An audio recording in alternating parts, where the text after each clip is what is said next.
Some longevity, the fading to dust, some fall for eternal sleep. It was before you met me. And great in nourishment.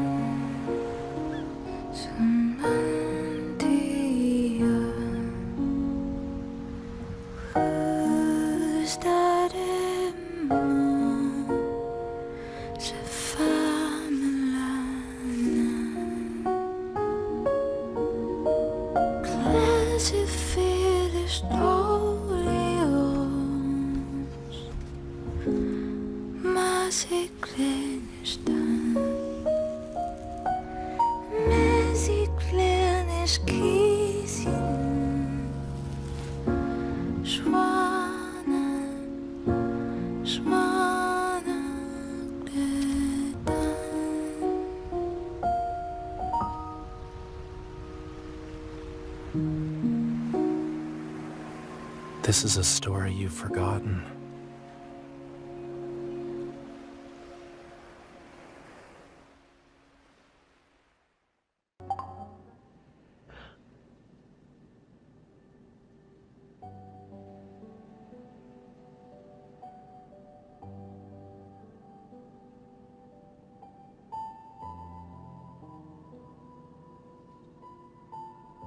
A unique Vermillion.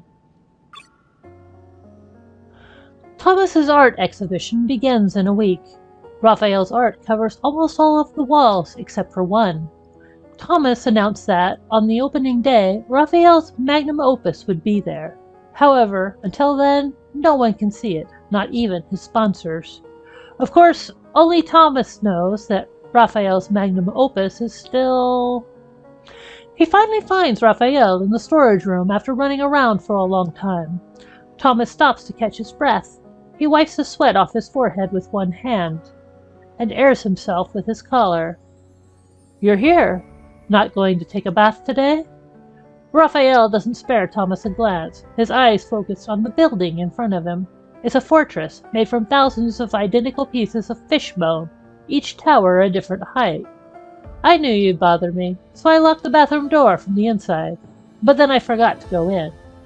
Raphael weighs a small bone in his hand, thinks for a bit, then places it on top of the top left corner of the fortress. Thomas furrows his brow. "And the key?" "I don't know." "Fish brain," Thomas mutters. He takes note of what Raphael's building. "You haven't even finished your painting yet. Why are you making this?" "Maybe it's because I can't paint right now." Feeling anxious, Thomas feels any work of Raphael's as a masterpiece. He takes a step. "This is pretty good. Why don't we use this as your final piece? People can also see our great painter's installation art." Raphael glanced at him. "You want me to rebuild this at the exhibition? It's 2,000 pieces. I don't have that much time." Thomas deflates like a balloon. He massages his temples and says, "The sponsors called me again today. They're very worried about the situation regarding the final piece. I know you don't care about these things, but it's not just about you. It's also about my reputation. We can't mess this up." Raphael picks up a large fish bone, holds it in the air, and then puts it back on the table. He focuses on the building, completely ignoring Thomas. Seeing Raphael ignore him, Thomas becomes exasperated and says, "You've been painting for a while. Why don't you let me take a look?" Inside the studio, a painting as tall as the wall is covered in wet paint, filling the air with the smell of minerals. Thomas fancies himself as someone who understands art, but if he's being honest with himself, he can't tell what's missing from this piece. It's already good enough. Thomas snaps back from his daze and asks, "Isn't this already perfect?" "It's missing a color." Raphael massages his temples, looking distressed. "Without that, this painting isn't complete." "Is what color really important? It's already pretty stunning. Why don't we just display this first and then add the color after?" Thomas withdraws himself from the painting, his mind filled with many thoughts. "Paintings I haven't finished will never be released to the public." Raphael glances at Thomas's expression. Don't even think about it. If you move this painting, I'll burn it. Thomas purses his lips. You're a man of your word. Fine. But there has to be a deadline. How about 2 days? Or 3? I can't give you any more than that. Closing his eyes, Raphael nods. 3 days pass in the blink of an eye. Thomas still hasn't heard from Raphael. With no other alternatives, he returns to the island. On the beach, not so far away, a thick branch dances across the sand. The man holding it stands up from time to time to look at the drawing. I've said it before, and I'll say it again. Everything is ready. Why would I lie to you? Thomas shifts his phone from left to right, then right to left. You know his temper. No one can see the painting until the opening of the exhibition. You're all the same. Ending his call with the sponsor's manager, Thomas walks toward the man drawing on the beach. It's been 3 days, Thomas said, when he's close to Raphael. Mr. Artist, we have 4 days left until the exhibition. What are you doing? Did you go blind already? Raphael stands up and props the branch up with his right hand. At his feet, a drawing of the sea is in the sand. If only you drew this at the exhibition. What's the point of having it here?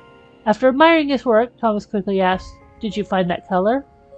Raphael slams a stick into the sand twice. If I did, I wouldn't be drawing here, he says, slightly frustrated. Sighing, Thomas puts his hands on his waist. Let's go to my friend's pigment factory. There are thousands of colors there. You're bound to find the one you want. No, Raphael says. Those have been chosen countless times by other people. I will never let them be in my paintings. Thomas sighs. I knew you'd be like this. I wouldn't have suggested this if I could afford to wait any longer. Chuckling, he continues in a wistful tone. You were like this when we first met.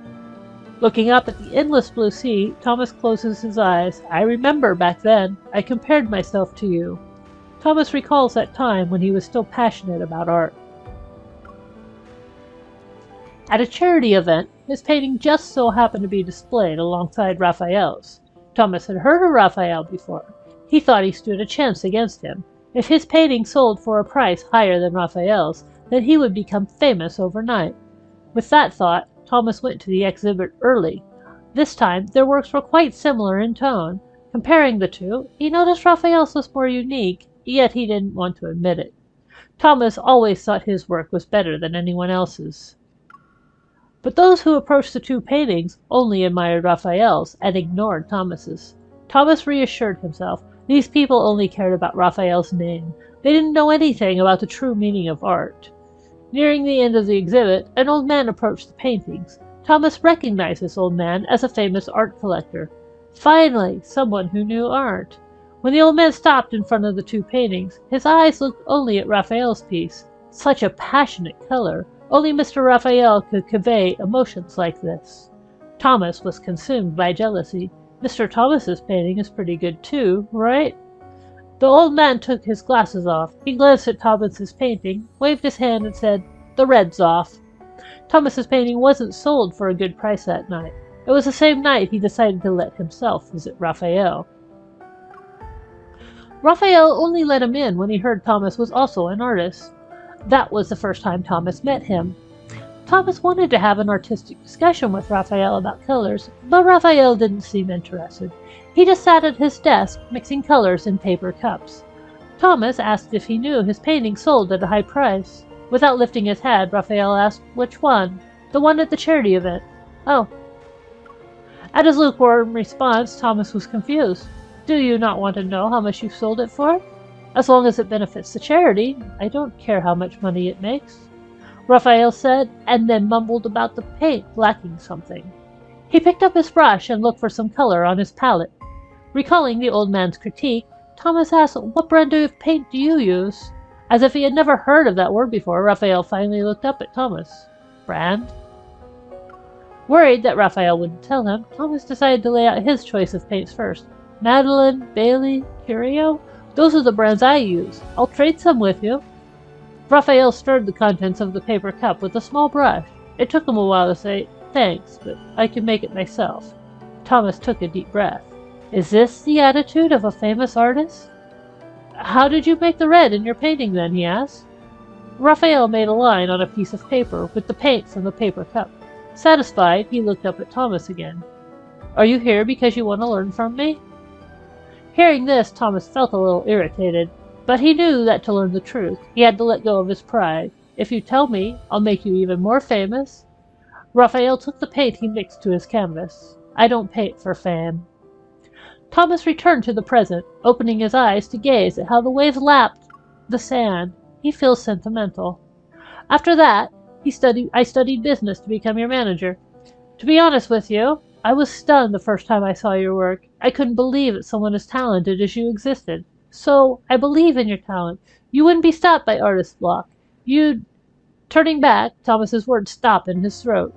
Raphael's figure moves further and further away, eventually becoming a small dot in the distance. With 2 days left until the exhibition, Thomas decides to take matters into his own hands. Darkness covers the sea and the island, and the studio is lit up by the moonlight filtering through the window. Thomas sneaks inside. He glances around, and when he doesn't see any signs of Raphael, he fixes his gaze on the giant painting leaning against the wall. His footsteps are silent as he moves toward it. He puts on the gloves he brought with him, kneels, and tries to pick up the painting. Right at this moment, someone comes out from the shadows. The air is filled with the sound of a match being lit. Thomas shouts, "What are you doing with that match?" Raphael glares at Thomas. "If that painting moves even 1 centimeter, I will light it on fire." Okay, fine, don't do it." Thomas takes several steps back. Raphael, match in hand, stands near the painting. His gaze doesn't leave Thomas. With the match so close to the painting, Thomas's heart almost jumps out of his chest. Hurriedly, he says, "I moved it at most 9 millimeters. It hasn't moved a centimeter. You can see for yourself." Raphael's gaze shifts, but he doesn't look at the painting. Rather, he stares at Thomas's feet. "Move! You're stepping on my conch." The wooden board Raphael has slept on since noon rests in the corner. Thomas turns on the light and moves it aside. "How can you even sleep on it?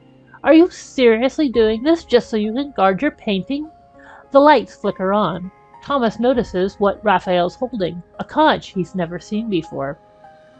He clicks his tongue, puts his arm on his waist, and glares at Raphael. "There are 2 days left until the exhibition, and you're here trying seafood?" Raphael looks at Thomas for a few moments before he says, "Do you think of nothing else other than eating nature's creations when you see them?" Thomas takes a moment to think. "You want to use it as paint?" "Yep." Raphael wipes the conch with the utmost care. "The color I need might be in here." Thomas, after a moment of shock, grabs Raphael's arm. "Then what are you waiting for? Hurry up and start painting." Raphael pulls his arm away and says, "I can't paint right now. It'll take me at least 3 days to get the paint out." 3 days! Thomas felt as though he had been struck by lightning. Taking deep breaths, he asks, "Is it possible to extract color in 1 day?" Raphael pats Thomas's shoulder. "Nope." Excitement fades from Thomas's face. On the night before the exhibition, Thomas calls Raphael for the 10th time, but to no avail. He takes a deep breath. He knew he'd be like this. Thankfully, Thomas has a plan. It's not the greatest plan, but at this rate, he has to give it a go. It's been 3 days since the end of the exhibition. A mountain of conches sits in the corner of the studio, leading up to an assortment of paints. Pieces of conch shells are scattered across the floor. Raphael stands in front of the painting with a brush.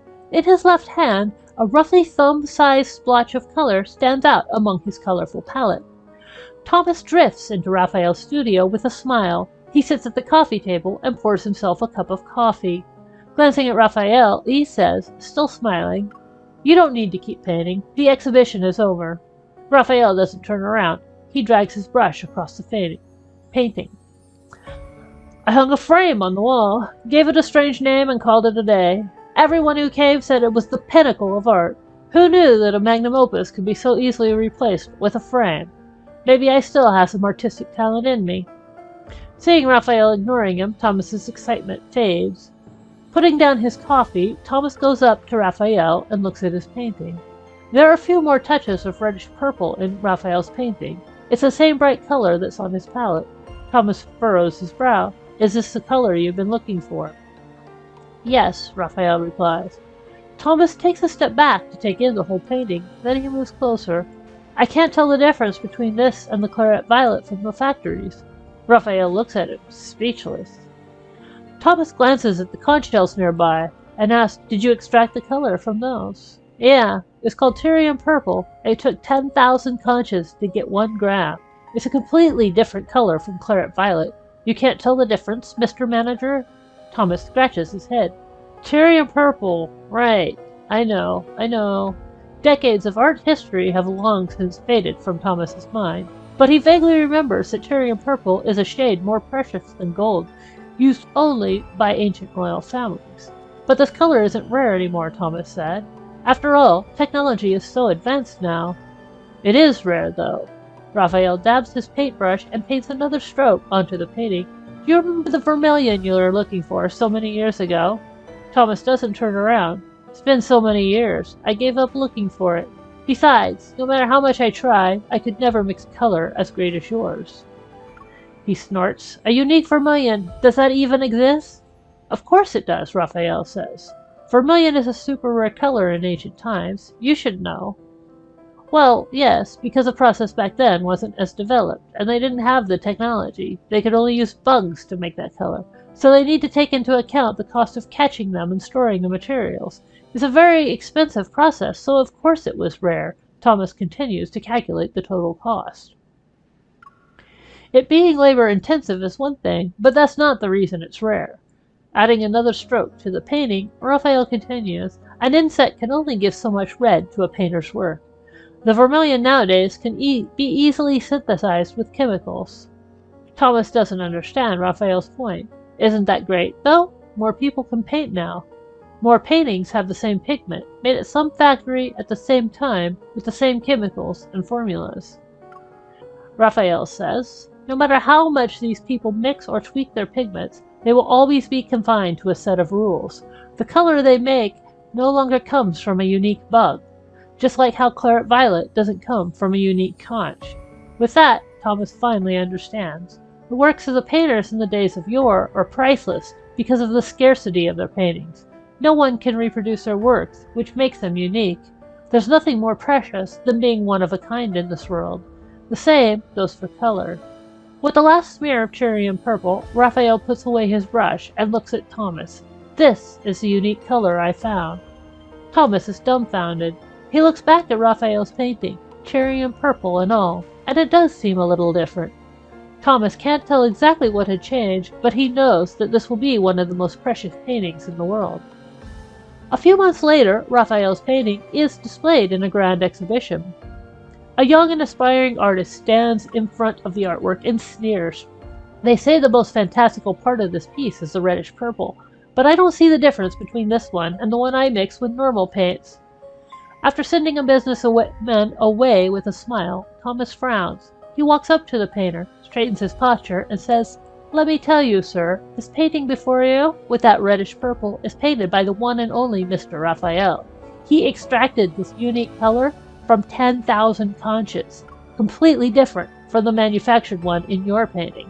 That's what makes this shade fantastical, and that's one of the reasons why Mr. Raphael is legendary."